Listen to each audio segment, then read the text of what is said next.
Democrats are at your lowest approval rating in 35 years. 63% of those voters, say they held an unfavorable view of the Democratic Party. So what are you hearing from voters, and why do you think your party is struggling so much?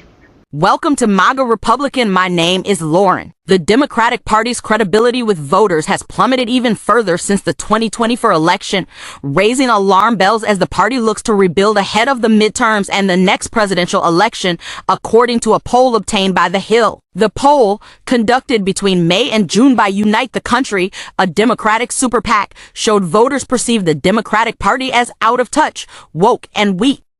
Well, first of all, Jake, thank you for having me on, and we have to fix this. I don't put a ton of stock into, polls, especially this far away from an election, but we certainly do have a problem, and it's a messaging problem.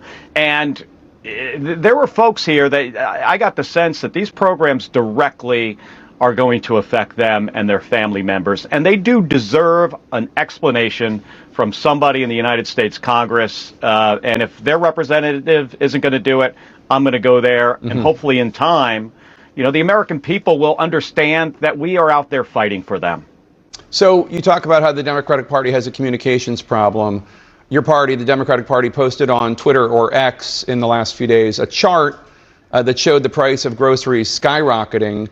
The White House took that Democratic chart and accurately reposted it to show that most of the price jumps in that graph happened under the Biden administration. The Democrats then deleted the post. So I wonder if you think Democrats have figured out their problems both in terms of communications and also acknowledging that Biden-era inflation, for example, is one of the reasons why your party's out of power.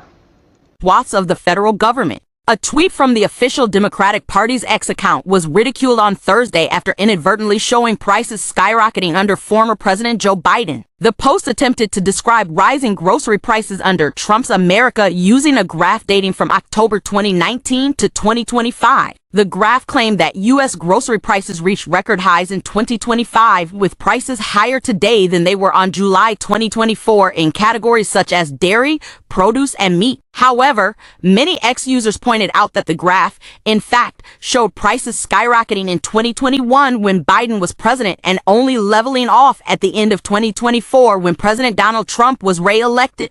Inflation during the Biden administration, I track this pretty closely. I know what, ground beef and eggs and milk costs at the Safeway, where Gabby and I shop in Tucson, Arizona. They went up during the Biden administration. They went up some more. You're going to see prices go up and down. But I